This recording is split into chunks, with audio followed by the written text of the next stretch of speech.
All right, how's everybody doing out there? My name is Ezra Blair. I'm with Crystal. and Micah. and we are the St. Louis representation of Rise for you on this Friday night lesson. So today we're gonna talk about a number of topics. And Crystal, you want to talk about what our topic is gonna be? So, if any of you guys know us, which a few of you do, you would know that we are all a little bit musically inclined. Ezra is a artist; that's his passion. His stage name is E2K. So if you haven't listened to some of his music, I'm sure you can find it on Check that out. Apple Music, all that stuff. I'm also a part of the worship team here, and so is Micah. Music is very important to all of us, and I think even in this time of year, we're just coming out of our Passover and the Feast of Unleavened Bread, and just keeping that energy, keeping that zeal. So I think it's very fitting that we talk about music today. Right. So if you had a good Passover season, you had a good New Year's season, I want to see the sevens and the fires in the chat. absolutely. And I want to see the Rise members out there. Rise up, rise up. Just coming out of Passover season. Let's get it. Yeah. So what comes to mind when you guys think about music? Well, for me personally, I think that music is really all about energy and what it makes you feel like, because I feel like music can have a lot of power over a person. Depending on what the situation is, it could give you physical strength, mental strength. Like say if you're working out and you're listening to your favorite artist, you know what I'm saying, the blood is pumping, you know, it gets you through that last set, you know what I'm saying? Or if you're feeling down, it just makes you feel things that otherwise you just wouldn't be able to feel. You know what I'm saying? It helps you be in tune with yourself more. Absolutely. Yeah, I would agree. I think a lot of what like Michael was saying had to do with kind of just like the power that music has, like to explain and make you feel emotions that maybe you weren't exactly know how to put into words. You know, it's like it gives you a certain feeling. It's like almost unexplainable the kind of power that music can make you feel. Definitely. What And do you then think? I think also like for me, whenever I think about music, I'm like a headphone music person. All the I put time. my Yeah, all AirPods the time. in, Yeah. and it's just like a huge sense of peace comes over me. It doesn't matter what I'm listening to, but just because I'm going into like my own world with my music, it's so much peace. Or a lot of times I'm that person that blast their music so ridiculously loud in the car. So that's just like my time. That's my space. That's, when I can be alone with my thoughts sometimes, which isn't always fun, but it's like a good peaceful time to like, reflect or maybe if there's something I'm feeling, my music would validate that emotion, or if I need to get out of a funk, music would do that for me. Yeah, it's weird that you mentioned because something unique about music is that it can be the result of something, or it can also like start an emotion. As you said, like you can use it at the time of reflection, like you're thinking this way, so the music is leaned in that direction, or you're thinking in this way, but you don't want to think that way, so your music is shifted in the other direction. And just even talking about what Mike was talking about, how this the power of music to be able to make you feel something. It can like push you. If you're happy, be more happy, or if you're sad, to come happy, or maybe if you're sad, to really reflect on what's going on with you. So music is kind of be useful in all sorts of ways. But when we talk about music, right, music is not just these feelings that we talk about. It's not just a physical thing that's going on, right? Nor is it just mental. But we understand that everything, of course, has its spiritual power, and so music definitely has a spiritual power. And when we talk about us as Israelites, and you read the Bible, music is all throughout it.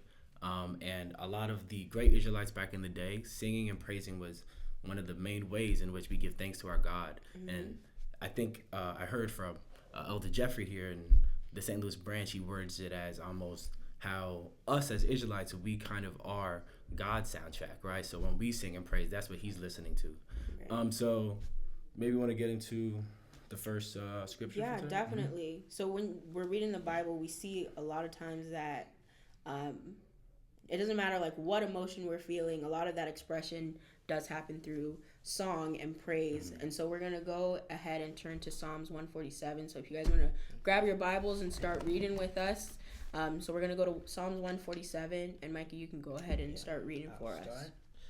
All right.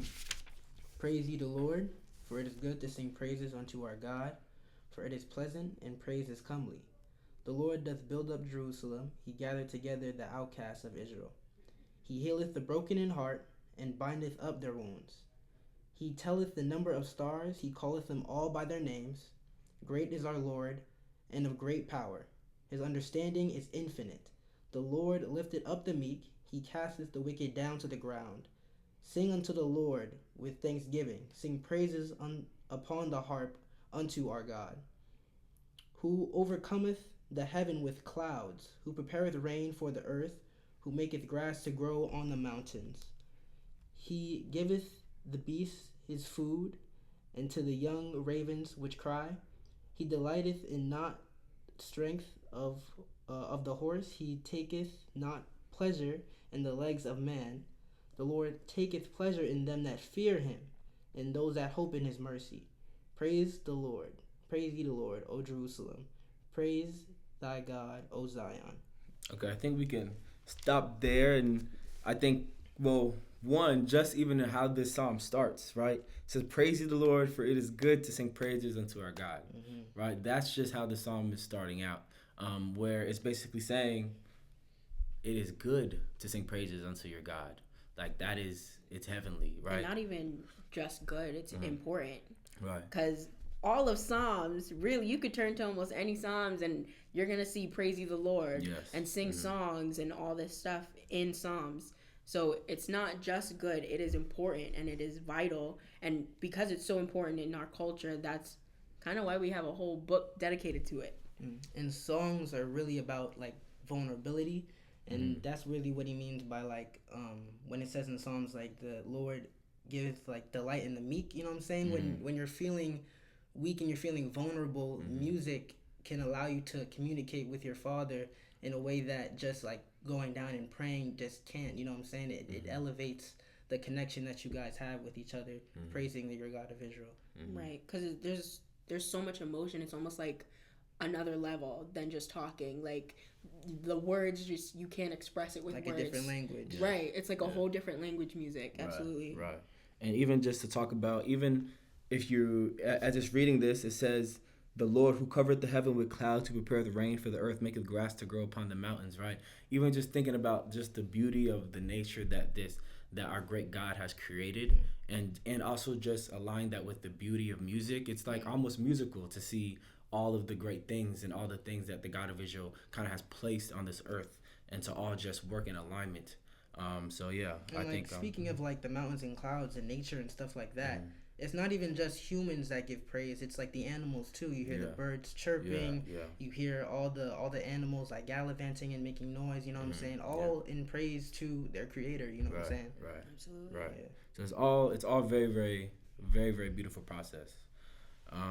So I mean, there are multiple instances in the scripture where we see music being used as a tool to praise, and music being used as a spiritual tool, a powerful spiritual tool at that. And we have examples where music is used in times of great happiness and great rejoice. And yes, thank you, God of Israel. And we also see music being used in time of sorrow and in time of healing. And we're going to talk about we're going to go over all those emotions and all the emotions that kind of music can bring you. But the first one we want to go over is times of rejoicement, right? And so coming out of this Passover season, all the Israelites out there coming out of this Passover season, I think it's only fitting that we kind of talk about the first Passover and also the first time that we crossed that Red Sea and kind of the rejoicement that brought us as Israelites. So you guys want to get into that? Yeah, Yep. so let's go ahead and turn to Exodus 15.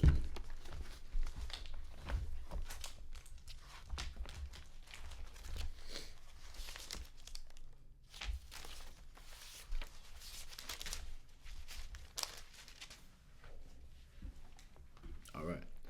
I can read it. Then sang Moses and the children of Israel this song unto the Lord.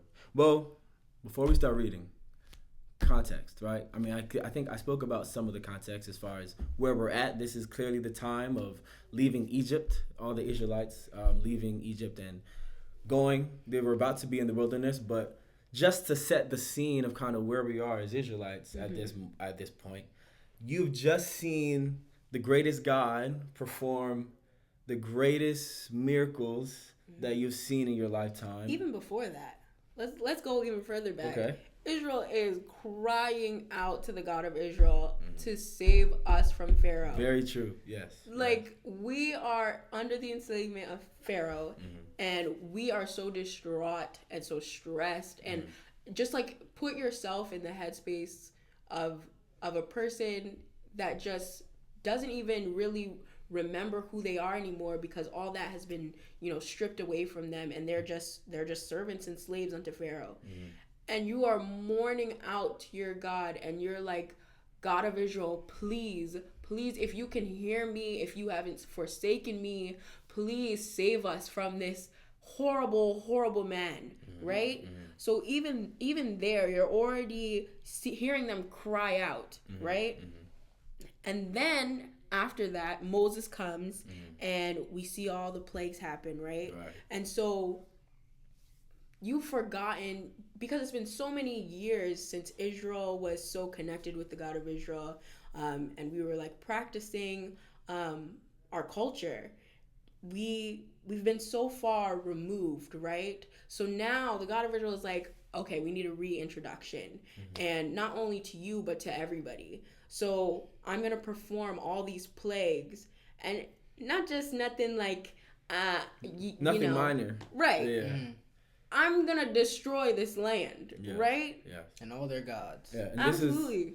At this point, Egypt is they're the top dog in the world, right? At the time, right? Yeah. And then all these plagues come, and the struggle, the power struggle that the God of Israel creates between Moses and Pharaoh, of Moses going back to him and saying, "Let my people go," or "My God is gonna do this," and Pharaoh's like, "Okay, I get. Actually, nah, I'm not gonna do it." And then all these plagues, yes, and all these plagues happen, and just like imagine sitting back there during that time and seeing all that going on. Yeah. I was like, yo. It's like, wait, so we wanted this to happen, right? And we're seeing craziness. We're seeing it. We're living it, right? We're living through. Watching it unfold. We're watching it unfold, right? We're watching the greatest, but this isn't TV, right? This isn't a movie, and it's not a thought. It's not an idea, but we're really seeing these plagues play out, right? Just think about what emotionally that does to a people who has been crying out and kind of waiting for moments like this to occur, right? Yeah. You might even be like a little scared, like, right. Like, what's going on? I thought we were just asking to leave. Right. Like, what is happening? Right. Yeah. So with that context, right, as Israelites in that time period, and we find ourselves, we're like, wait, we really can do this, right? We see that the God of Israel is really actually doing things, and we see that, his hand is really on Egypt right now. And so we have a chance to escape, right? We have a chance to cross this Red Sea. We cross the Red Sea. The Red Sea is dry, another miracle in itself. And you can have a whole other lesson about the 10 plagues and the importance of that, and kind of just even the psyche of the Israelites during those times. But that was just to set the stage as far as where we're at. So after setting that stage, right? I'm going to read. After we've crossed. So we've crossed the Red Sea. Yes. And so this is afterwards. And think about the emotional state of, wow, we really did it. You watched all those people drown. Exactly. Then sang Moses. Well, first couple words. Then sang, right? Not spoke, then sang.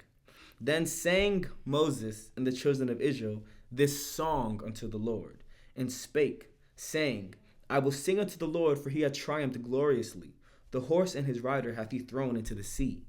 The Lord is my strength and song, and he is become my salvation. He is my God, and I will prepare him a habitation, my father's God, and I will exalt him.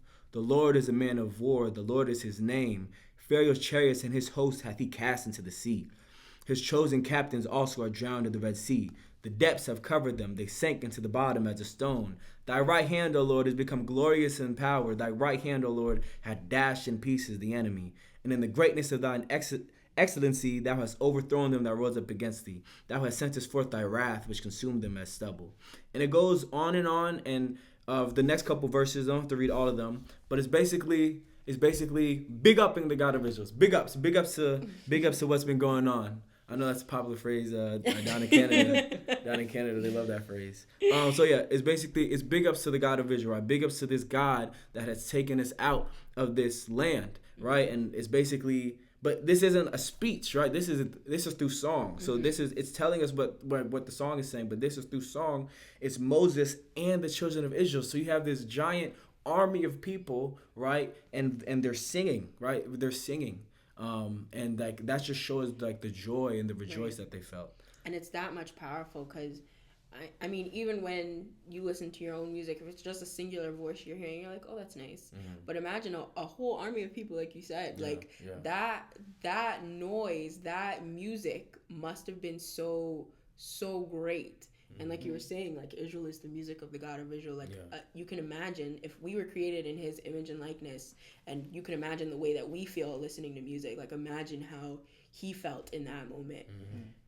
And even going like with that, you could even argue and say that's why Christianity is so powerful. Like look at their music. They get their choir, and all of them are singing in unison, and that triggers something in somebody's mind to say, oh wow, I'm feeling Jesus, you know what I'm saying? I feel it in my soul, and that's why they're acting all crazy and stuff because they hear the music and they feel something psychologically, spiritually, you know what I'm saying? Even if it's not the right spirit, you know what I'm saying? Like they still feel something because of that unity they have when they're singing. It's multiple voices coming together for a single purpose. You know what I'm saying? That's the power of music. Powerful, So now you take that, but you apply it to the right spirit. You apply it to the right God, and the power of that spirit, and the power of that God, and the power of the army of the God of Israel, and you have a different kind of power, right? You have a different kind of energy.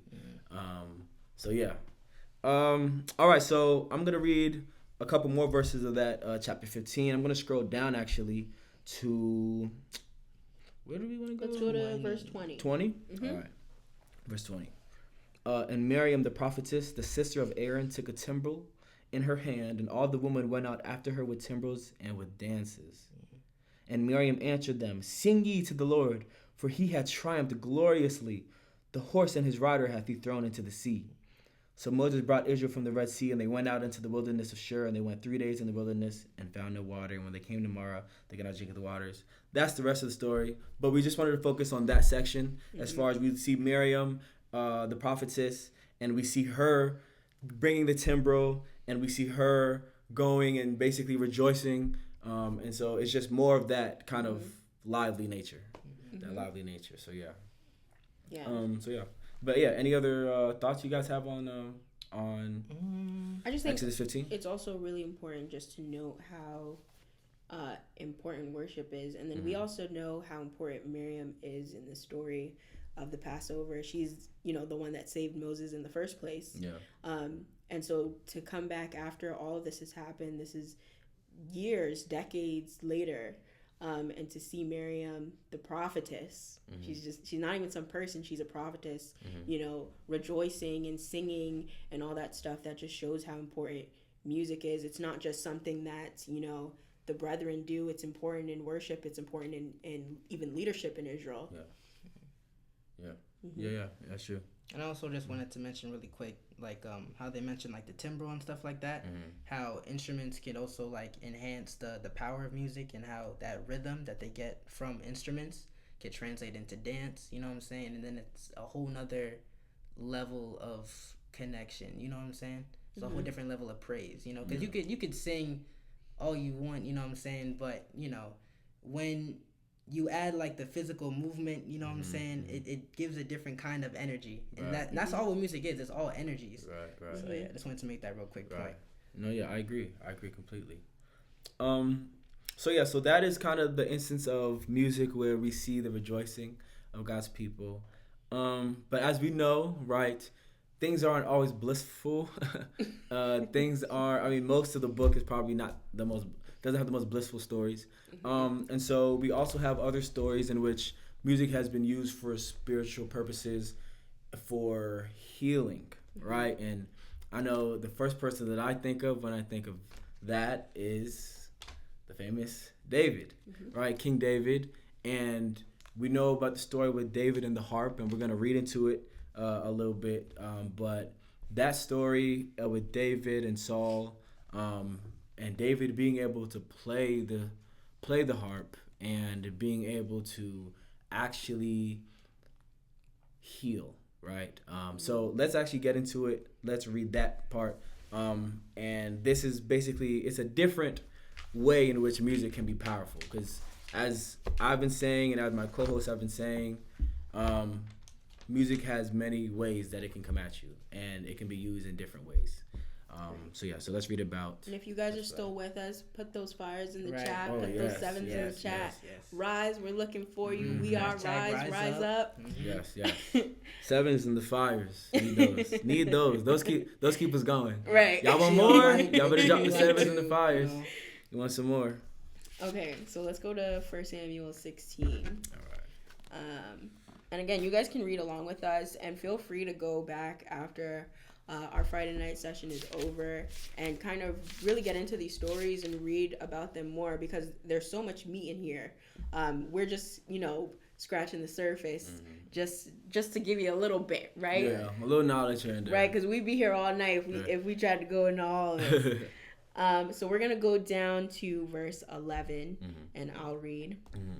And Samuel said unto Jesse, Are here all thy children? And he said, There remaineth yet the youngest, and behold, he keepeth the sheep. And Samuel said unto Jesse, Send and fetch him, for we will not sit down till he come hither. So what's going on right now? So we're about to be introduced to David, right? The God of Israel is looking for our next king, really, because right now Saul is ruling over Israel. So just for a little bit of context of where we are. Yes, and we are in our land during this time. Right. Yes. So verse 12, and he sent and brought him in. Now he was ruddy and withal of beautiful countenance and goodly to look to. And the Lord said, Arise, anoint him, for this is he. Then Samuel took the horn of oil and anointed him in the midst of his brethren. And the Spirit of the Lord came upon David from that day forward. So Samuel rose up and went to Ramah. But the Spirit of the Lord departed from Saul, and an evil spirit from the Lord troubled him. So we're seeing where things are going a little bit wrong for Saul. Yeah. A little bit downfall. So this evil spirit is coming onto Saul, right? So that's that. If we were to compare it to like a feeling for us, like maybe that's that we just went through something really bad, and now we're in this like kind of state of depression almost, right? Yeah, exactly. There's various ways you can. It doesn't fully tell us exactly what it's doing to Saul, but we know that Saul is starting to act much differently, and it's not good. Than his normal state. Exactly. 15, and Saul's servants said unto him, Behold now, an evil spirit from God troubleth thee. Let our Lord now command thy servants, which are before thee, to seek out a man who is a cunning player on a harp. And it shall come to pass, when the evil spirit from God is upon thee, that he shall play with his hand, and thou shalt be well. So even now, his servants, not even servants are understanding how important music is. Exactly. The culture. Right. Yes. So his servants are telling him, we're going to find a man that can play the harp to heal you. Yes. Right? The culture, the servants know. Right. The music first is thing they needed. turned to was music, and it wasn't like potions or anything like that. Yeah. The first thing they said was, Bring the harp. Yes. Yes. All right, 17. And Saul said unto his servants, Provide me now a man that can play well, and bring him to me. Then answered one of the servants and said, Behold, I have seen a son of Jesse the Bethlehemite, that is cunning in playing, and a mighty valiant man, and a man of war, and prudent in manners, and a comely person, and the Lord is with him. Wherefore Saul sent messengers unto Jesse, and said, Send me David thy son, which is with the sheep. And Jesse took an ass laden with bread and a bottle of wine and a kid, and sent them by David his son unto Saul. And David came to Saul and stood before him, and he loved him greatly, and he became his armor bearer. And Saul sent to Jesse, saying, Let David, I pray thee, stand before me, for he hath found favor in my sight. And it came to pass, when the evil spirit from God was upon Saul, that David took an harp and played with his hand. So Saul was refreshed and was well, and the evil spirit departed from him. Amazing. Yeah. So Shows. even there, we're seeing the healing powers of music, and also that Saul was wise enough to listen and be like, yeah, you guys are right. I do need that peace that comes with music to heal my spirit. Right. No, right. And I think like just looking at that, it really just shows the extent and the power that music can have on people, right? Because like this is not just a like it's not like it's like this is a spiritual thing happening, right? It's not something that's very surface level, because even if you read it, it's being described as Saul has a evil spirit, right? This is a deep spiritual thing that's happening, because the spirit of the Lord departed from Saul, right? So Saul no longer has whatever the God of Israel gave to him to make him ruler and the king, right? We see that David has now been anointed, and Saul has lost that, right? And an evil spirit is now upon him, right? So when you talk about the power of music to be able to heal and comfort a evil spirit, right? That's just, I mean, that's powerful. That's real powerful. Have you guys like ever had a moment where music did that for you? What do you think?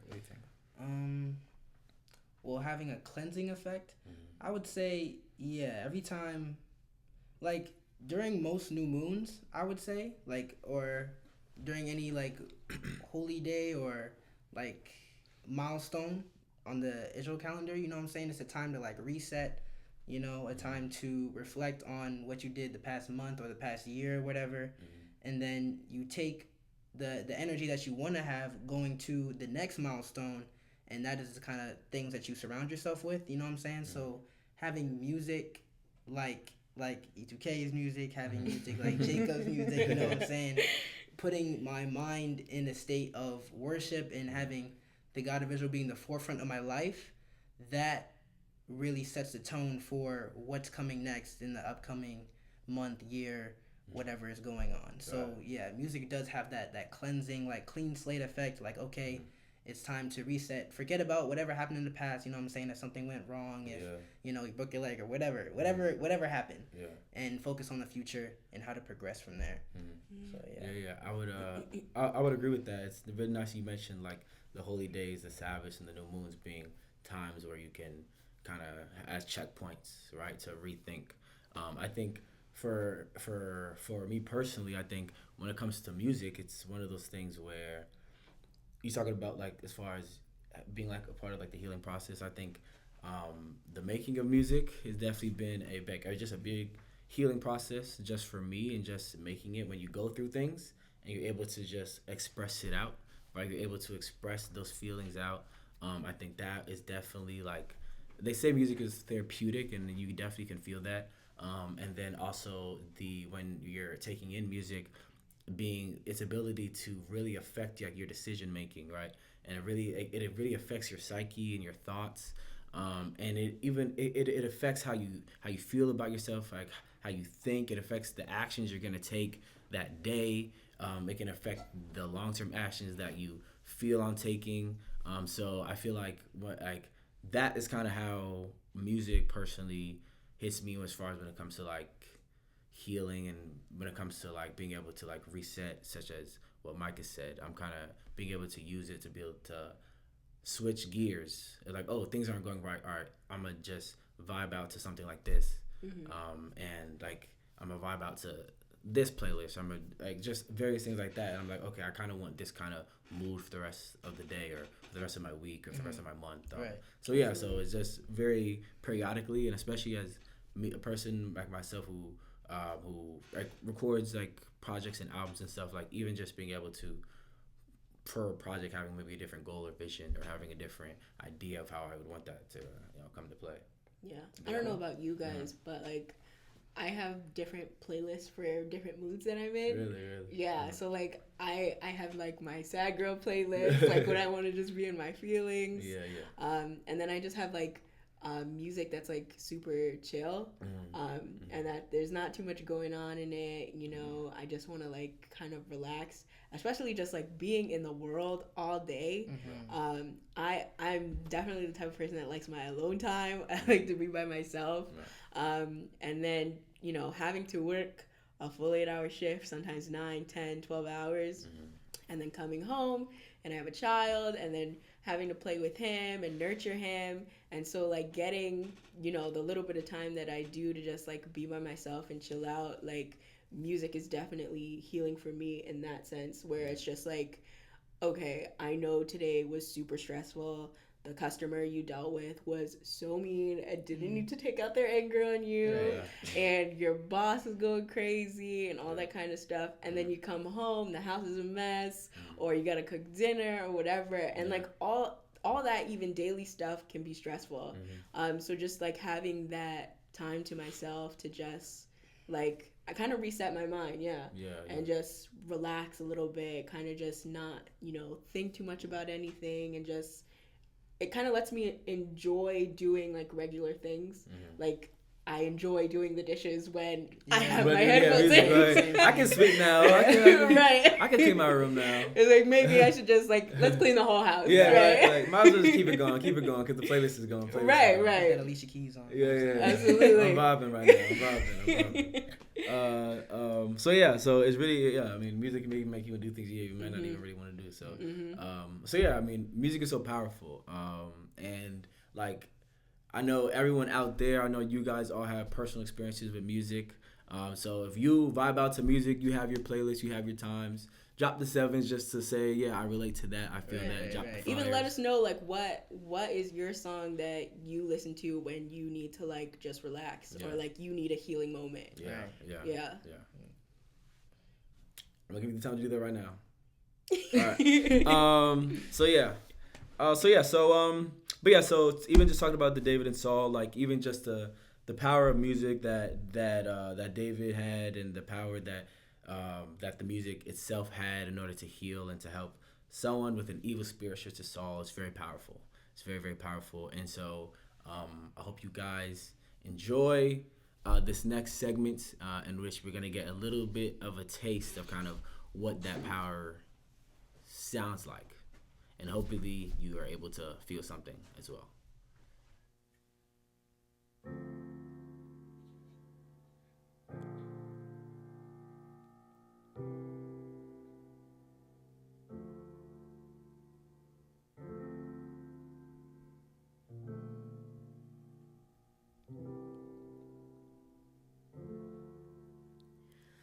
David, my father, felt a burning in his soul to make sweet music, to praise the God of old, the God of Abraham,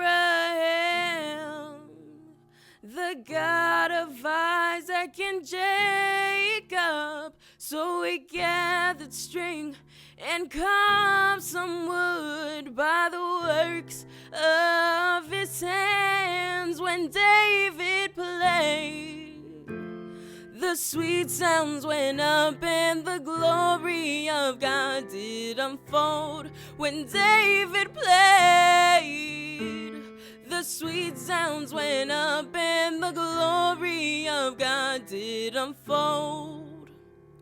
He played and played and played for God. He never missed a beat. The music reached the ears of men.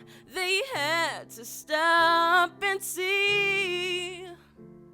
He gathered singers of women and men to praise God in song. No stopping for them, they kept on and on, from dusk till dawn. when David played. The sweet sounds went up and the glory of God did unfold when David played. The sweet sounds went up and the glory of God did unfold. And the glory came down, and the glory came down, and the glory came down, and the glory of God did unfold. And the glory came down, and the glory came down, and the glory came down, and the glory of God did unfold when David played. The sweet sounds went up and the glory of God did unfold when David played. The sweet sounds went up and the glory of God did unfold when David played. The sweet sounds went up and the glory of God did unfold.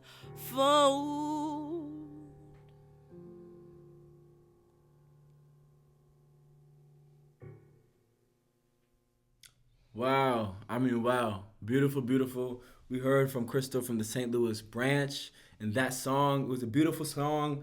I felt it. She felt it. He felt it. You guys felt it. I know you guys felt it. Can we get some fires in the chat? Can we get some fires and some sevens in the chat? If you didn't feel it, you don't have a heart, all right? Because that was beautiful. And that's how we do it here in Israel. That is what we do in the Israelite nation, right? That is how we represent. We have talent all throughout. And you guys know how we get down with the worship, right? The worship department in all the branches, whether it's New Moon, whether it's Sabbath, New Year's, Passover, whatever the occasion, we always go down and we always go hard and give our people that energy they need to fight whatever battles that they are ready to face. So yeah, thank you, Krista, for that beautiful performance. So throw the sevens in the fires because we lit it up. So I know we've been talking about how music can be used for a lot of good, but you also make music. I do. And you actually, on your latest project, have a song called Psalms 22. I kind of wanted to know a little bit more about that. Like, what influenced you to make that? Where was your head at? Yeah, on that song. Actually, I think it's fitting that maybe we just read it. If you guys have not, on my latest project, there is a song called Psalms 22, and in which it is kind of a little reflection of kind of maybe of what this psalm kind of discusses. So yeah, let's just read it, and I think it'll provide a little more clarity as far as what exactly. I will read. Go for it. All right. My God, why hast thou forsaken me? Why art thou so far from helping me, and from the words of my roaring? O my God, I cry in the daytime, but thou hearkest not, and in the night season, and am not silent. But thou art holy, O thou that inhabitest the praise of Israel. For fathers trust in thee, they trust, and thou didst deliver them. They that cried unto thee, and were delivered, they trust in thee, and were not confounded. But I am a worm, and no man, a reproach of men, and despised of the people. All they that see me laugh me to scorn me. They shoot up the lip, they shake the head, saying, He trusted on the Lord that he would deliver him. Let him deliver him, seeing he delighted in him. But thou art he that took me out of the womb, who dost make me hope when I was upon my mother's breast. I was cast upon thee from the womb. Thou art my God from my mother's belly. Be not far from me, for trouble is near, for there is none to help. Okay, I think that is enough that of the was- song to really kind of get Yeah. the gist. So I say one, what do you guys pull out of that song? What's the mind space of someone who's writing this song? Okay, I'll go first since I read it. Like that was a lot. That was a lot of emotion. You know what I'm saying? A lot of I turned to you. I came to you expecting that I'll be delivered from whatever I'm going through, and I was kind of like let down. You know what I'm saying? Like I expected you to be there, like you have been so many times before, but then you just weren't. You know, like it was lonely. It was really lonely reading that. And what about you? What do you think? Yeah, I think it's kind of like, you know, when you're going through a hard time and, you know, you kind of feel like I think I'm doing all the right things. Like, why aren't you hearing me? Like, why am I not seeing the result that I want to see, right? So you kind of feel, you know, forsaken a bit. Yeah, especially because, like, our relationship with the God of Israel is like, you know, a father and a child, right? Yeah. And so if I'm a child and I'm crying, like, and you're not coming to my rescue, it's kind of like, you know, what's going on? What happened? Right. Yeah. Right. Yeah, I think I mean all those things are real true to kind of making the song, kind of putting all those elements kind of a part of the song. So yeah, it's those same things as far as the whole idea and the feeling that I mean, it says in the first, like, why hast thou forsaken me? Right? Why hast thou forsaken me? Why art thou so far from helping me and from the words of my warning? As you said, the crying out, as you said. So yeah, it's basically about I'm putting my trust in you, right? I put my trust in you, but it's not looking good. It feels like you left me. It feels like you left me alone. It feels like you're not there. And I think when you're talking about the power of music and the influence that music has and the emotions that come with music, it's not always, I mean, we spoke about how it can heal. It's not always in the rejoiceful era, but music is something that can reflect all sorts of range of emotions.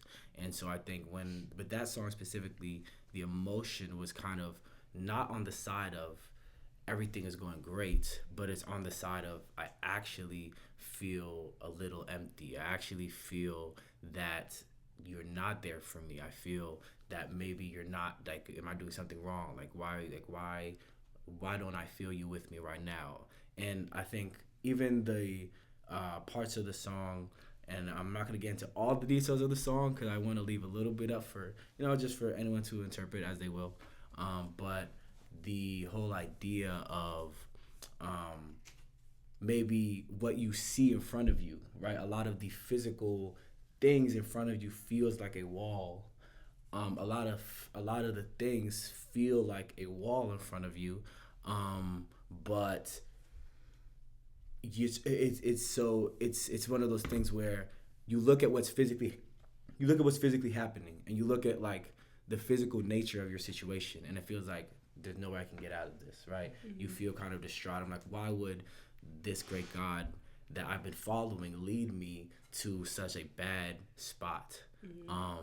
But I think so. Yeah. So that's kind of like the context and the mind space that I was kind of getting into on that song. But even just on a general purpose of kind of what those is about, and even what the song that we just read is about, it's a crying out, right? It's this crying out to this great God of Israel.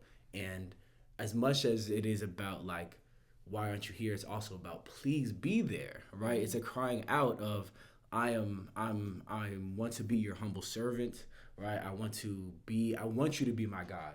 And I want you to lead me like you led all those other people, right? I follow you and you only, right? So it's like I praise to you. I come to you. You're the God that I praise. You're the person, and you're the spirit. You're the God that I put my trust in, right?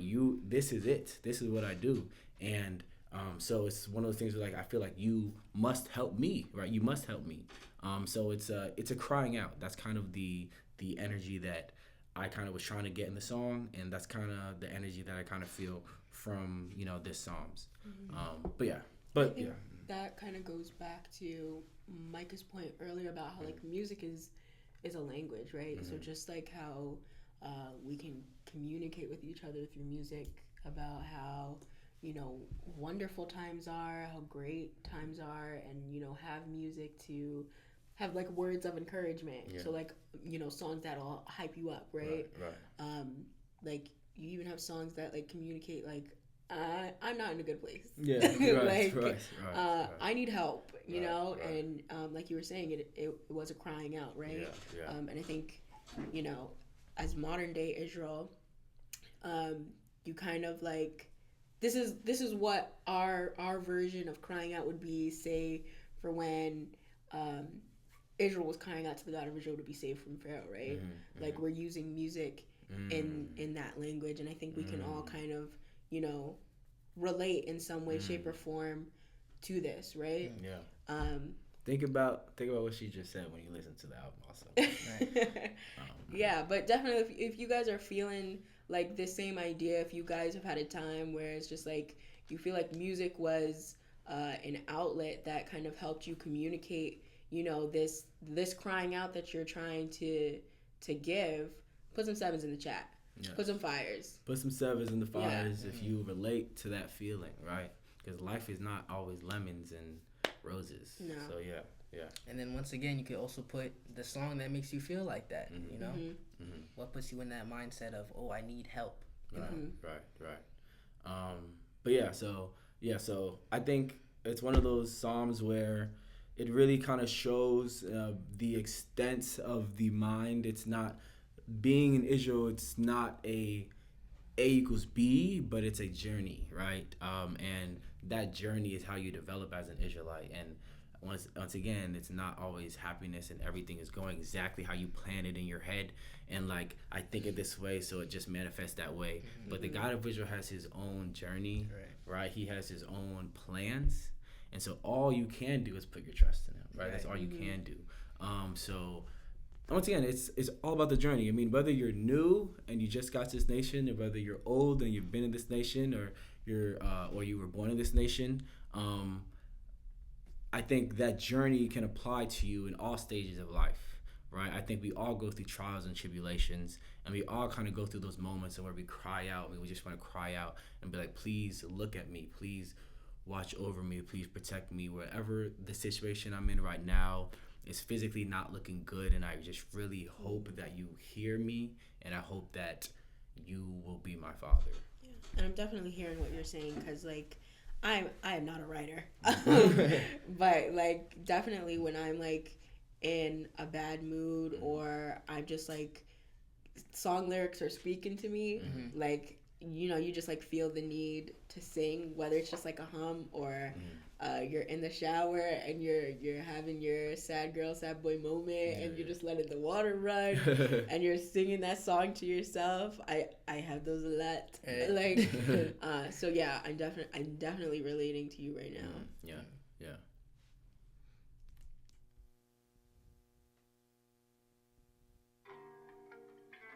Abamai, I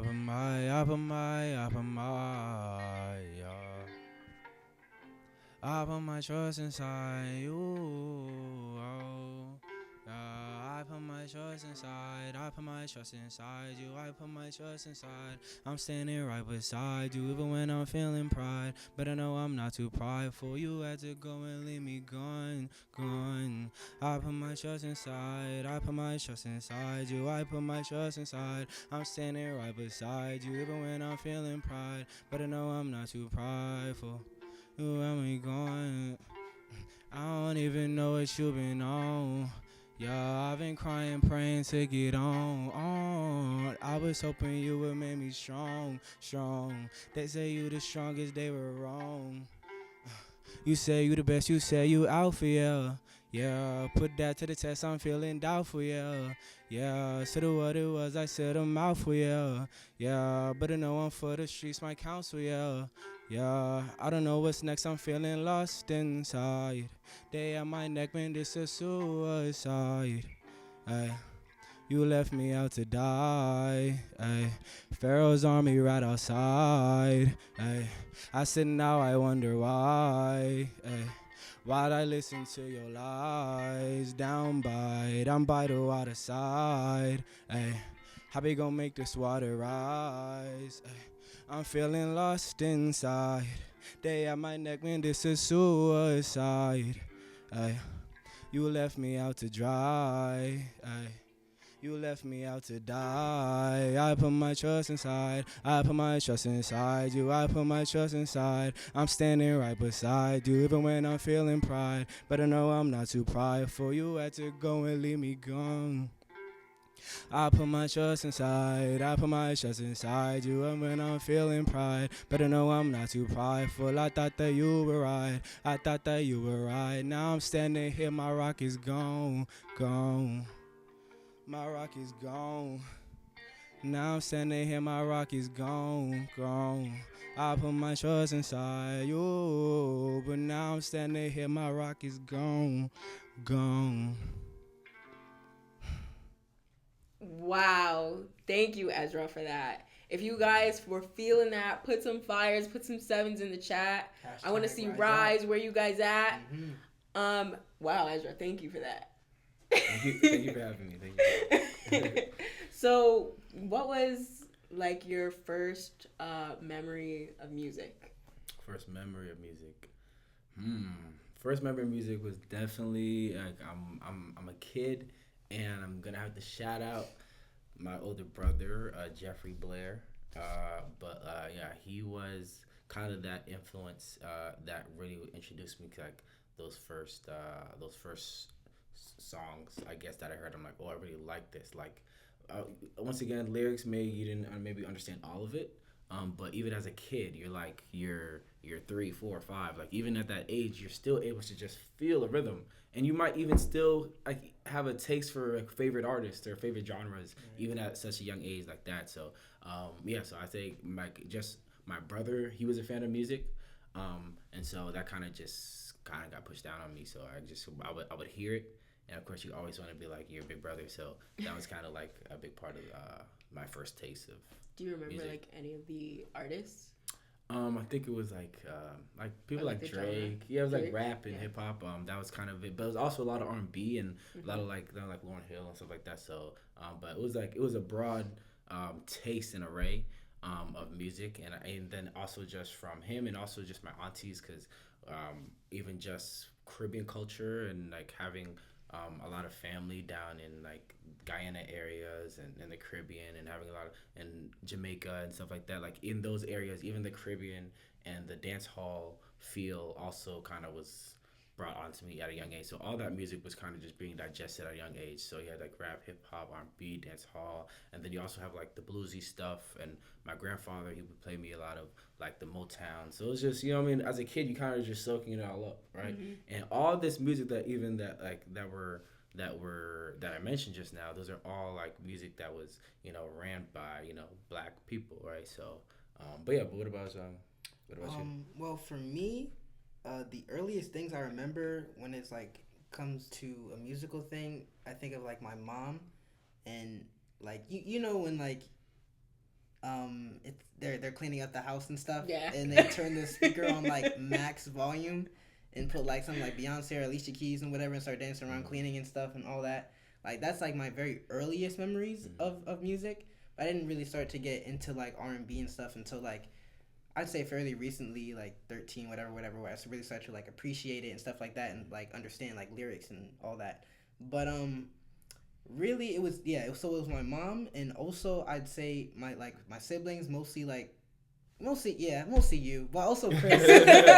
But also like Chris, because we lived in the same room for like years. So all of his music that he played, I would listen to, and like when he would go in the shower and he had that big box speaker, and you put that on max volume, you know what I'm saying? I would hear all that stuff and I'd soak it in and all that. So yeah, I was very like musical, and then also in like the car, the same thing with mom, same type of music, you know what I'm saying? I'm just all this music is being thrown at me like from me being born, like music being thrown at me, and I'm singing in the car, this, that, and the other, and that's actually when I really learned how to sing. It was like singing in the car with like mom playing her R&B music and stuff like that.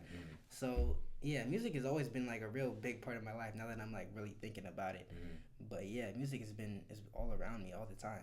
Not even to mention like Israel stuff. Like you have all that during the week, and you're hearing all this great music during the week, and it's like yeah, all good vibes, all good energy. And then you come into Israel, and it's like this is obviously pre-COVID because like I'm 2 and whatever, and then you hear all these great sounds, and it's the energy. Like I said before, like in the beginning of the lesson, music is all about energy, right?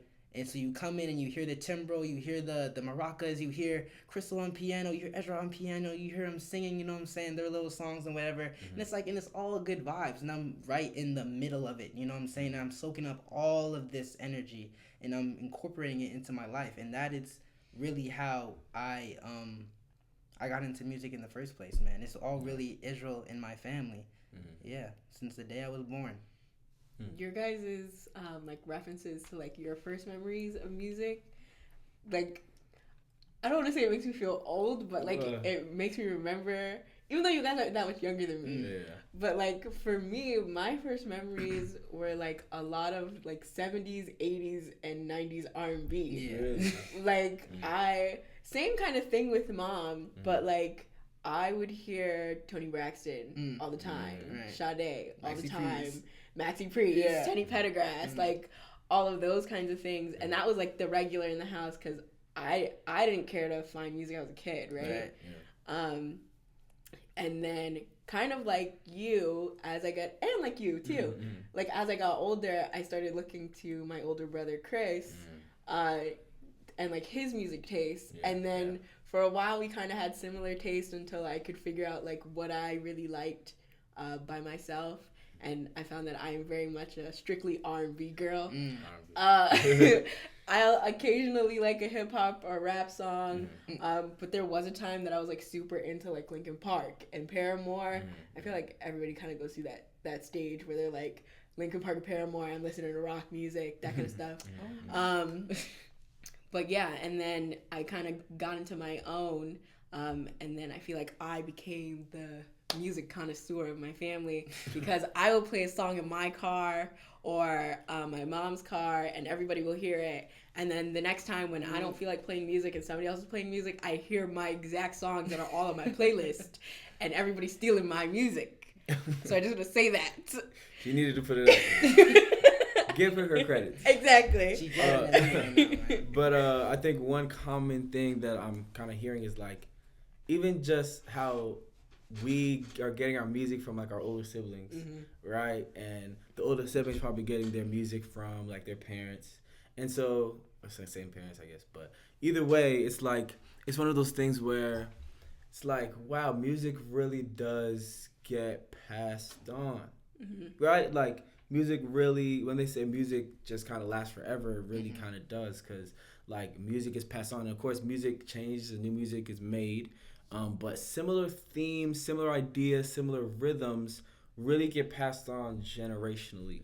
And if that really shows the power of music, because you have way back in the day, they have instrument 1, 2, 3, and now today we have instrument 94, 95, 96, right? But despite the advancement of technology and all those things, as a people, we still relate to music just as we did way back when we related to music. And the powers of music still exist, no matter how you change it or form it differently. So I think that was just one similarity I'm hearing in all our stories of our first interactions with music, is that it gets passed down. And I think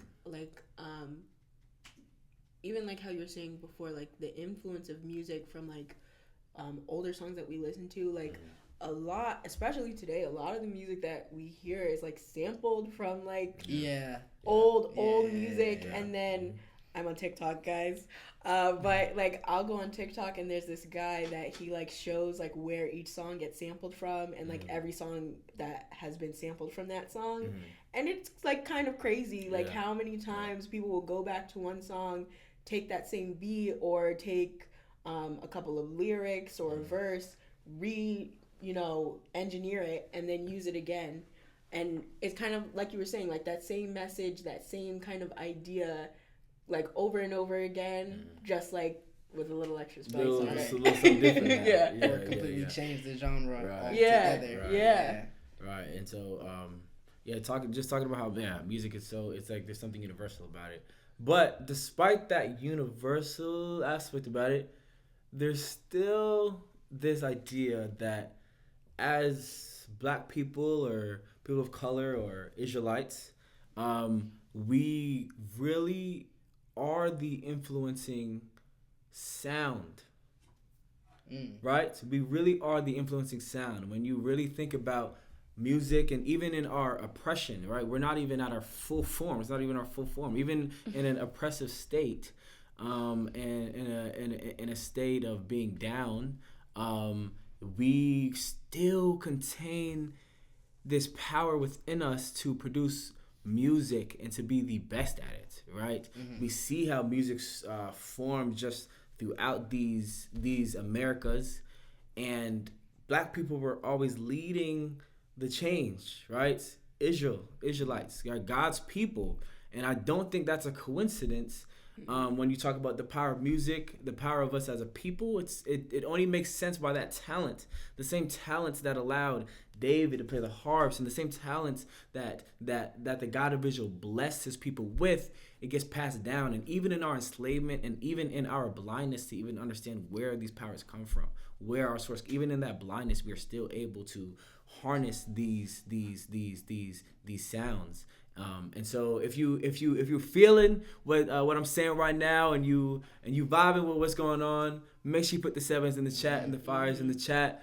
But yeah, so I mean, I think that that's one thing that really kind of sparks my mind, is that as Israelites, and people who are of Israel but are blind to it, being able to really take the musical lead in a country that hates them, in a country that in a country in which they are the lowest, yet their music is the highest, right? And like we are just a percentage of this country, yet our music like really kind of controls the culture of the place in which we reside. And even when I think about that, I think about all of the past enslavements in which we have always shined, right? You talk about like Daniel and Babylon and all those, like there's so many, it's like it still stays true today. Even in our enslavement, we shine. And so even the music we listen to today, I mean, it's all true. I think there's so many similarities, and as you said, music is generational, and so we don't see that change, right? We don't see that change. But yeah, I mean, that's kind of what comes to mind. I know we spent a lot of time talking about like how in these like major stories about Israel, like we see, you know, music in there, and how like it kind of shaped the story a bit, and how it kind of it was the language, right? It was the sending the praise, or it was the crying out and all that stuff. And I know like music tends to kind of show up in like a lot of our major life milestones. Like, is there any milestone in your life that you can remember that you were like, music was like a huge part of this? Every cycle feast we've ever had, like ever. Like even like from the start, like from the very start, like when you walk in and everybody's around, like the first thing they do is they play music. You know what I'm saying? You walk in, you sit down, they play more music. As the feast goes on, you get performances, more music, you know what I'm saying? It could be games too, whatever. But the main focal point of, they're pretty much the foundation really of Israel is music, if we're going to be really honest with it. Because everything that we do can be tied back down to music. And every time we praise, obviously we sing, obviously we dance, we play some kind of instrument. Yeah, nothing we do is without music, if I'm thinking about it. Yeah, it's a part of our worship process. Right, it's a part of our culture. Right. And even when you think about the origins of where do these songs come from that we sing, and you have to give it up to our elder Shavrock, the founder of this nation. And even when he first built this nation, if I'm getting my facts right, one of the first things he did was he wanted to make sure that this Israelite nation was a nation, right? So he established many things, and he's a man of many talents, but one of those talents was songwriting. And we know that he actually was a famous Guyanese singer. So shout out to Elder Shadrach. But he was a famous Guyanese singer in which his origins. But after he found out about this truth, he was able to actually create and develop this songbook. I mean, of course, he had help. He had his help. There was definitely a lot of hands in that songbook that we read, and a lot of those songs that you hear during worship sessions. There's a lot of hands I've thrown in there. But I do have to give it up for our Elder Shadrach for even being the leading songwriter in a lot of those songs to even just get this nation started way back when, before I was even a thought. So shout out to that. I think even just knowing stories like that is like so motivational, because I mean, you hear those worship songs and you really feel something like in your chest and heart. So yeah. And I think like even that we're finding that talent a lot in Israel. Like even Auntie Natasha, we see her making some beautiful music, and it reminds me of when we were younger, actually, and our first like real connection that we made to Israel was actually writing in Israel album. Yes. And we were like little kids, couldn't have been older than like what, 8, 9 maybe. Yeah, about that age. And writing songs about Sabbath and the feast days and our Israelite colors. Give us an example of one. But I remember we had like a book. We had a little book. Yeah, we did. And it was a little group. It was me, Crystal, and Sarah Naomi. And this is before the St. Louis branch. This was back in the Northeast branch, so shout out Northeast, our place of origin, but it's St. Louis town now. But shout out Northeast, where we grew up, and in those places we had our little books, and we would like arrange like these songs that were based off of, as Israelite, not just young people, but young people, like Israelite children, kind of like, oh, this is kind of what we vibe to. Like, this is kind of like our thoughts. And I'll never forget, we were really just like playing around. We had a small like electric keyboard. And it had like those pre-installed beats. It had the beats on the keyboard. And we would just like click the beats, and we were just like sitting, listening. And then you gotta get up. Yeah. We had a dance and everything for 7. Dance routines and everything. And then our parents made us perform it every single Saturday. That's one thing about the Israelite nation, is that if there's talent, they're gonna push you out there. Oh yeah. They're not gonna let you sit in the background. For sure. So whether we wanted to or not, once those songs were made, it was time for performance. Absolutely. I remember we even had like coordinated outfits for feast, performing our songs. We really need to find those, because we actually made and recorded an album.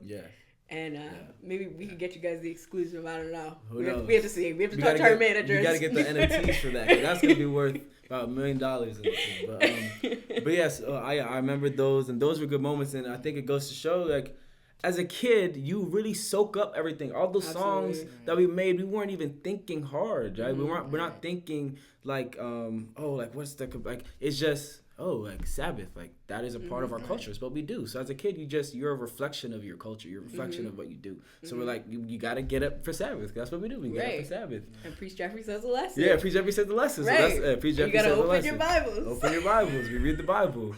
Or colors, like it'll be like red, white, purple, and blue. All the Israelite colors for me. And we just would come up with these little songs, or like feast time, and it was just time for feasting, like feast time, like. So I don't know. It's like you really just are a product of your environment. So just growing up in this great Israelite nation really kind of was able to give us those tools to just but like without a thought, it was just second nature to make these songs, and because it was just a part of the culture that we grew up in, that the culture that we loved. And I feel like with that culture, like the fact that you guys were able to do that at such a young age goes to show that music isn't only used for emotion, but also for education and learning, and like the processes of like the Bible, like like there's a lot of difficult, intricate stuff in this Bible. Like you can't just open it up when you're 2 years old and be like, this is the Sabbath, this means this, let's all turn to Exodus 5. You know what I'm saying? Like you can't really do that.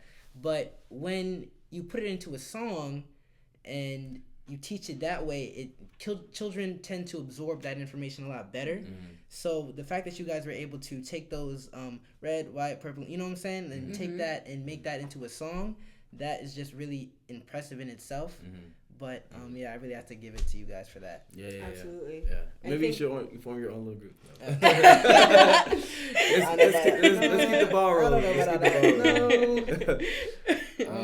I think that's a good point, because even like, you know, babies, like they have like the ABC song, right? And that's how a lot of children learn. Like I know Absalom, that's how he learns so much stuff. Like that's how he learned the countries of the world and the planets, all that stuff through numbers, music. Letters. Don't you speak Spanish? He speaks a little Spanish. Yeah, he speaks a little Spanish. A little Spanish. Yeah. Yeah, absolutely.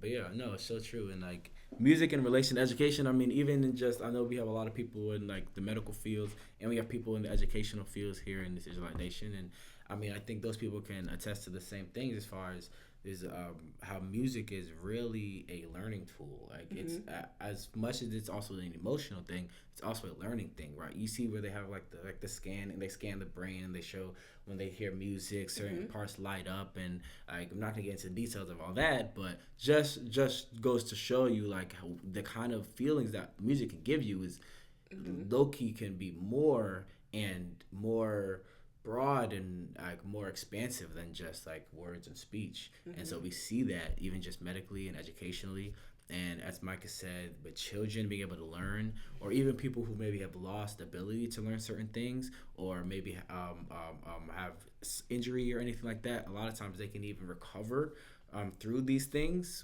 through music. Like someone forgets the language of English per se, they can actually still sing an English song, and that's just something like that can just be so crazy to just know the power of music.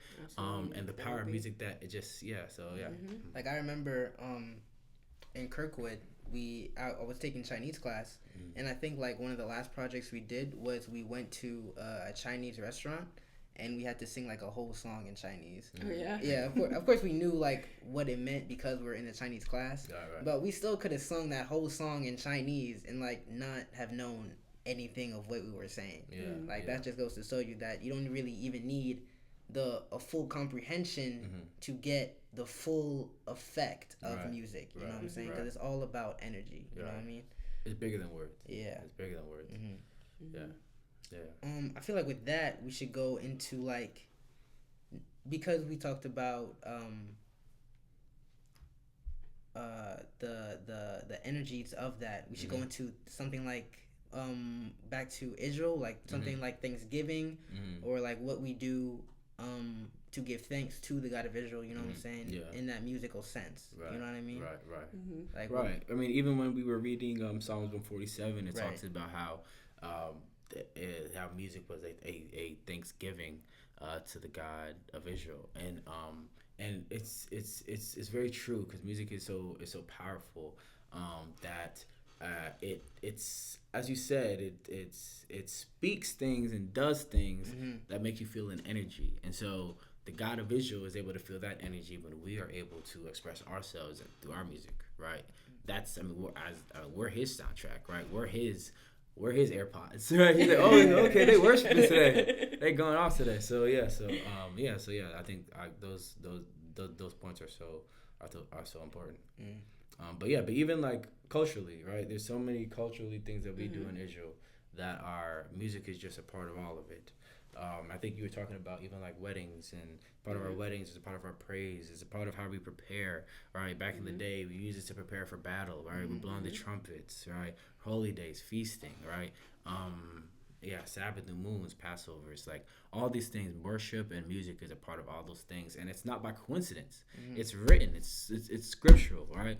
When the temple is built, right, you have the musicians and you have the singers out there, right, to make sure, yes, in that rejoicement, in that Thanksgiving, right, these worshipers are just as important as like the priests, because these worshipers this is what allows that spirit of the God of Israel to be comfortable, right? This is what allows the God of Israel spirit to be comfortable around us. We create that environment, and so because we want that connection, we want that connection.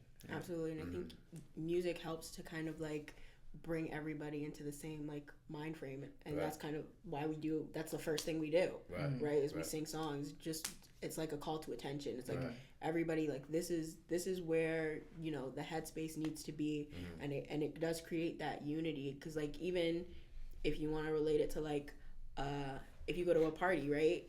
And then that song comes on that everybody knows, that everybody gets hyped to, and then you hear this big, Yes, everyone right? is in tune. And then everybody is in that same mindset. It's the same idea, right? Going back to our worship songs, it's like everybody knows these songs, and we know what these songs mean. Like something's about to happen, whether it's we're getting ready for a holy day, whether it's we're getting ready for battle, like it's just time to praise and all that stuff. Like music does help get everybody on the same page and in that one spirit. Right. And so if you get on the same page during worship when you hear those great songs and the great singing, throw some more 7s and 5 in the chat. We need the love. We need the love. We're up here conversing, but we want to make sure that you guys are feeling us. So throw the 7s and the 5s. But you were talking about that actually reminded me, because you were talking about like what was a moment that we had with music, like a moment you can remember. And a moment that I can remember, it was New Year's, but it was some New Year's ago, pre-COVID. And I remember because usually you have the whole night, right? And then at the end of the night, usually you have performances. And I just remember this one performance that I gave at New Year's. We had rented this big place out. Everyone was dressed so nice. It was such a nice time. And I remember at the end of the night, and I remember there was a song I have called Priesthood Forever. Oh yeah. Right? Song called Priesthood Forever. And that song, people That's in definitely Canada, a favorite. It seems to be a favorite. Absolutely. And so I just remember performing that song, and I remember I was trying to get the crowd hype. Everyone's like, I was trying to get everyone to stand up and feel it. And then I remember, and it was one of those things where it's like some things are a little kind of just unspoken. Like certain moments are just unspoken, right? So I remember I started the song, and I did like it would, and the whole song has like this build up. It's just a beat like the dun dun dun dun dun dun dun dun dun dun, and just it's this build up for a while before like. Right, so that build-up plays out, and I'm seeing like the crowd start to stand and rise, right, and everyone's starting to make noise, and everyone's getting ready for it to come in, right, and it drops in. I say the first couple lines, and you feel the energy of the whole room, and I remember just for me, that was just a moment for me. I was like, I felt the energy of the whole room, but that's not it. In a way in which I can't even fully describe, it was just in the moment. The DJ at the time, he gets it in his head to just be like, we should run that back. So we're in the middle of like, we just get past the intro. We say the first couple lines. Everyone is at this height and it's about to hit it. And then he starts it over from the top of the track without telling me, without saying anything. He starts over the top of the track. And then all of a sudden, everyone was at this peak. So now that peak that they were at is like the bottom again. So now there's a new height to reach. Right. And so now the second time, everyone is already up and excited. And then the second time it drops, there was just this feeling of like, it was just this feeling of like this big moment. So I just remember that moment. And I think later I like thanked the DJ, I high-fived him. And I was like, oh wow, it's a really good moment that you helped create. So I that was just, when you talked about that moment, that was one moment for me. So yeah, that was a really good New Year's. I think that was lucky the last New Year's before we were able to meet in person, I think. But that was nice. Yeah, and definitely as a crowd member, you definitely like feel it, because especially when everybody, like I was saying, when everybody knows that song and that's everybody's song, like you can feel it. I know like Priest Kurt and everybody. Like you could feel the energy. It's almost like a spirit is pushing you onto the floor to be like, it's your time. Go. Go. And then you can feel that energy in the crowd, and it's almost like this big, huge release when the beat drops. Right. It's so nice. And then you feel that connect. Like everyone's just on the same page. Right. So yeah, man. But yeah, the power of music. Oh man. Okay. But yeah, so I mean, I think we all have our own personal experiences with music, and I think historically, I think we did talk about how God's people have been a big player in the music of our enslaved areas, but it didn't just start with like recently, but it started even since when we first got here, right? And of course, we're aware of the Negro spirituals, right? What do you guys know about like the Negro spirituals? Well, in the same way, like we were talking, it was a way to connect everybody, right? Because, like, you know, you've been stripped of everything, right? And you are just a person, which honestly, I shouldn't even be using that word, right? You're just a person that belongs to somebody else, right? And that was kind of like the thing that kept us going, really, right? Because we would be in the field. I'm speaking like, you know, I was there, but, you know, we would be in the field, you know, and working, and that would be the thing, you know, to get us off. And then even going back to music being a language, that, if I'm not mistaken, is like how we used to communicate with each other about like events going on or, you know, trying to get to freedom and all that stuff. So definitely super important to think about like how music can even just be something that even when we're oppressed, right, and you know we don't necessarily have anything, like that is still something for us that we can use. Even before we were even before we even got on the fields, you know, even before we were really owned by a specific master, you know what I'm saying, on the ships we would sing.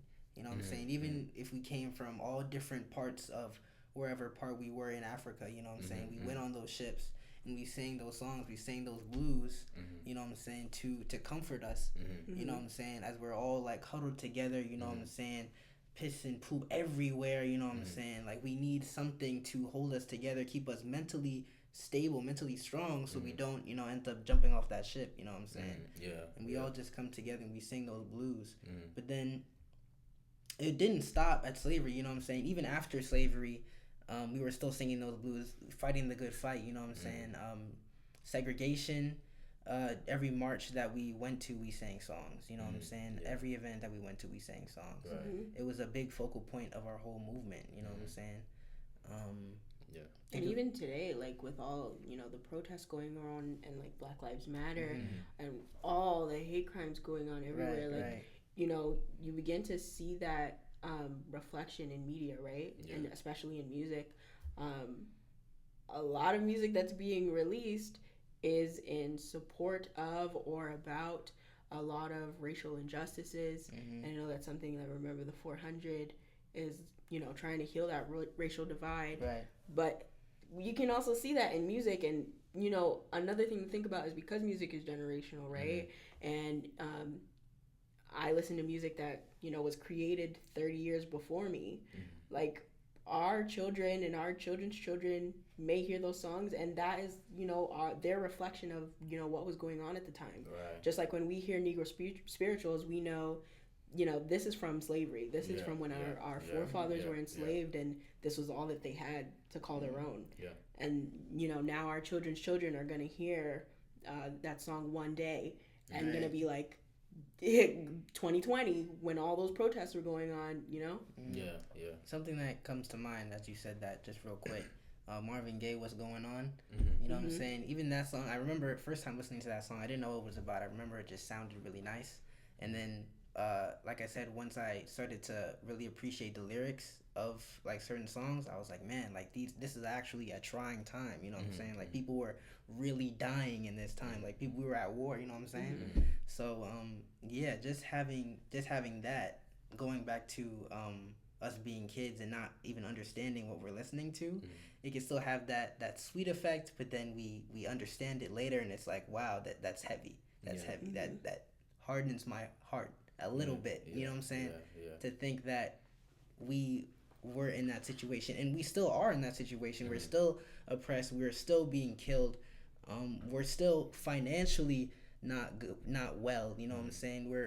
There's gentrification, there's redlining still, you know what I'm saying? They try to wrap it up, but it's all still there. All the same problems that we had hundreds of years ago, we're still in the same position we are now. And that's really what we need to focus on. That's what we do focus on for Remember the 400. It's not just about, we're teaching about our past and where we came from, but it's teaching how we can get out of that and how we can improve and how we can economically build us as a people. And that's the really important thing that we have to think about. You know what I'm saying? And it's so crazy that like music just ties all of that together, right? So even the same song from Marvin Gaye and the same song from, you know, this year, I hope and pray that 20 years from now we're not getting that same song again. But like also very possible, you know, and that same tie is going through all of that and that connection. Well, we do know as Israelites that we are, but there is hope, right? Because it's not like, well, hopefully things get better, because we know that our God is not a liar, right? We know that our God is a God of, but we know that our God is a God of truth. Absolutely. And we know that when our God tells us something, he means it. I want you to find anything that contradicts itself in this Bible. Because when we talk about our redemption, we don't know how it's going to happen, and we don't know when it's going to happen or exactly how it's going to happen specifically, but we do know that we are in that redemption season. We are in that redemption season. So when you talk about how the music moves and how, as Micah said, there has been many of the same stories told generation to generation about the oppression of our people for the last 400 years. But we do know that there is a future for us as Israelites. We do know this because the God of Israel promised the redemption of his people. So that in itself, to me, leaves hope. It leaves hope for where we are going. It leaves hope for the growth of this nation. So if you are a new brethren and you just came in, put the sevens in the fires, because you are a part of that redemption. And if you feel what we're talking about today, if you relate to it, if you're a young person and you like the same music and you understand kind of where we're coming from as young people, put the sevens and put the rise ups in the chat. And if you're a older person, a elder in this Israelite nation, and you also understand and you're excited for this redemption season to come upon us, and you're tired of the oppression, and you are looking forward to that new day, then also put the sevens and the fires in the chat. This Israelite nation, we always are constantly looking forward, and I think just for me as a young person in this nation, that is definitely something that I'm looking forward to, and I'm also just looking forward to, as far as being a part of that musical journey, whatever it may turn into, and also just being a part of like all the maybe great and wonderful sounds that is to come as a result of that redemption.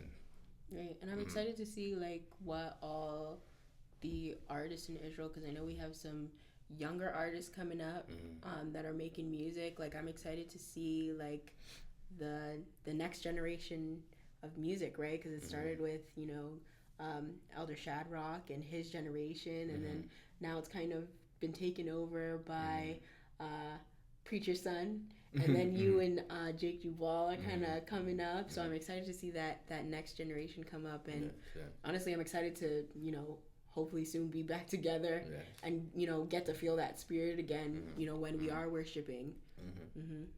No, it's true. But also shout out Zebulon Jackson. I heard he's been playing around with the recording stuff. That's my main man, Zebulon. So shout out to him. Yeah, he's on the come up. So watch out for him. But yeah, so I mean, I think it's been a really good discussion about music and the importance of music and kind of music's influence on our lives, the spiritual power of music. And also just, I mean, as we're reading the scriptures, kind of how music was used as a tool, how music is used as a healing element. The music is used to describe emotion, and music is just something that can unify us. And as God's people, we need that unification. We want to be one spirit, right? And we're all serving that same God. So, that's the vibes, Israelite nation, we worship. That's what we do. So if you're feeling us, throw some more sevens and fives in the chat.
Wow. Another beautiful performance from a young Israelite man. Oh, man, that this nation has so much talent. And so if you was feeling that one, I mean, I know you probably already have the fires in the chat because there's no way you didn't have them up while he was doing it, but throw them again for that young man, Micah. Good job, man. Good job. Sounded good.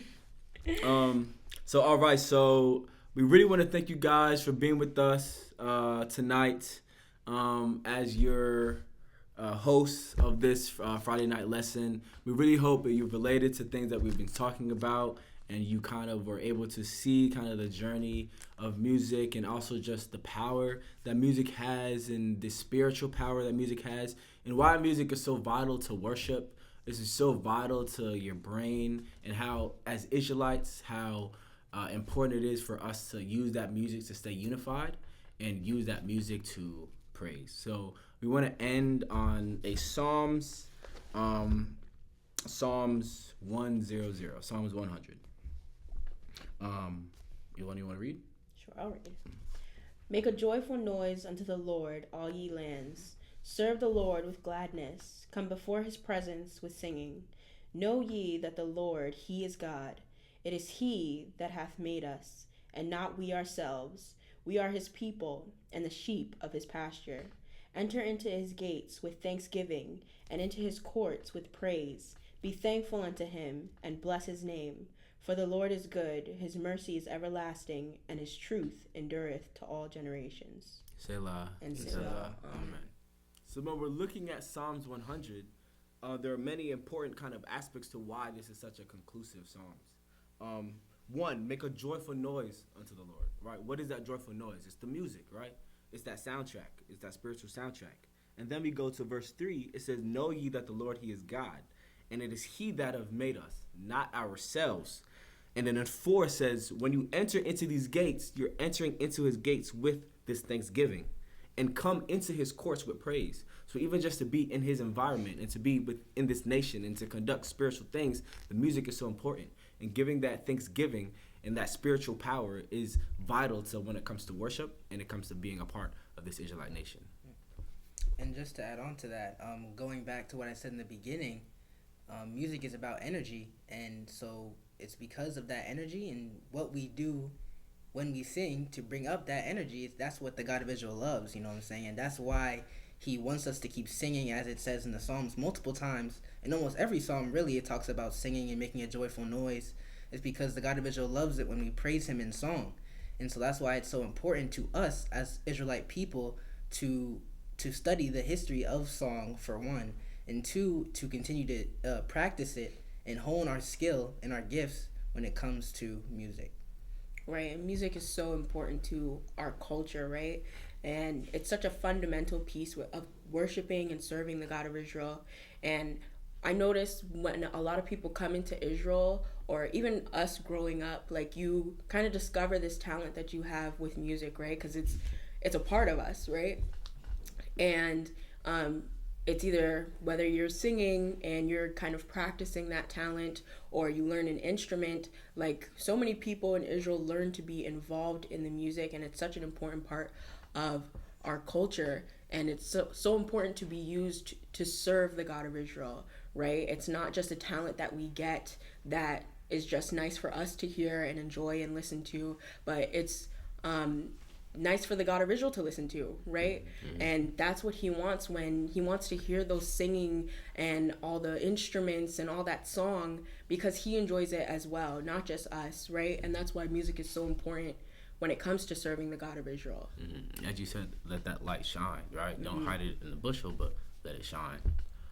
And so when we partake in music, that's kind of what we're doing. So I hope that you guys enjoyed this lesson from us today. Right, I hope you enjoyed this lesson for us today. My name is Ezra. My name is Crystal. My name is Micah. And thank you from the St. Louis branch.